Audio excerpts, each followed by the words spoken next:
মহোদয়কে তার অত্যন্ত গুরুত্বপূর্ণ বক্তব্য প্রদান করতে এবং এই শিশু স্বর্গ প্রকল্পের শুভ উদ্বোধন ঘোষণা করতে।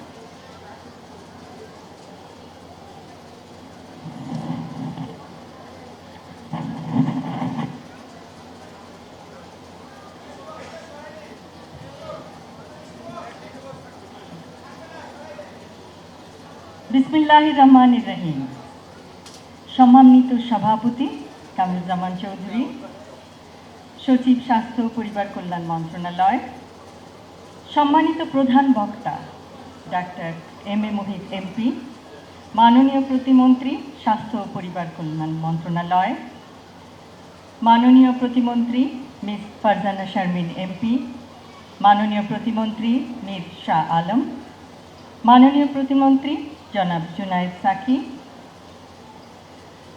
সম্মানিত অধ্যাপক প্রভাত চন্দ্র দাস, সম্মানিত ডাক্তার জিয়াউদ্দিন হায়দার, বিশিষ্ট চিকিৎসকগণ ও স্বাস্থ্য মন্ত্রণালয়ের কর্মকর্তা ও কর্মীগণ, ঢাকা উত্তরের প্রশাসক, ঊর্ধ্বতন সেনা কর্মকর্তাবৃন্দ, সম্মানিত উন্নয়ন সহযোগী সংস্থার প্রতিনিধিবৃন্দ, আমার প্রিয় ও সম্মানিত কড়াইল এলাকার অধিবাসী এবং আমার স্নেহের শিশু কিশোররা, আসসালামু আলাইকুম। পরম শ্রদ্ধাভরে স্মরণ করছি শহীদ রাষ্ট্রপতি জিয়াউর রহমান এবং আপসহীন দেশনেত্রী বেগম খালেদা জিয়াকে। শিশুরাই জাতির ভবিষ্যৎ। কোনো প্রতিবন্ধিতা যেন শিশু কিশোরদের যোগ্য নাগরিক হিসেবে গড়ে ওঠার ক্ষেত্রে প্রতিবন্ধকতা না হয়, সেই লক্ষ্যে আজ কড়াইলে শিশু স্বর্গ প্রকল্পের আরম্ভ। আমি এই প্রকল্পের উদ্বোধনী ঘোষণা করছি। বর্তমান সময়ে বিজ্ঞানের সহায়তায় প্রয়োজন সঠিক ও সময়োপযোগী সহযোগিতা।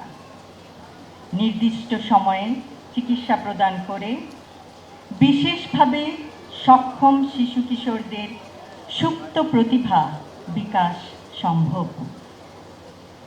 শিশু স্বর্গ প্রকল্প শিশু কিশোরদের মায়েদের জন্য সৃষ্টি করবে সাপোর্ট গ্রুপ। আত্মবিশ্বাসী পারবে বিষণ্ণতার অন্ধকার থেকে মা ও শিশুকে উজ্জ্বল স্বাবলম্বী ভবিষ্যতের দিকে এগিয়ে নিতে। প্রতিবন্ধী বান্ধব জাতীয় নাগরিক সেবা গঠনের প্রয়াস।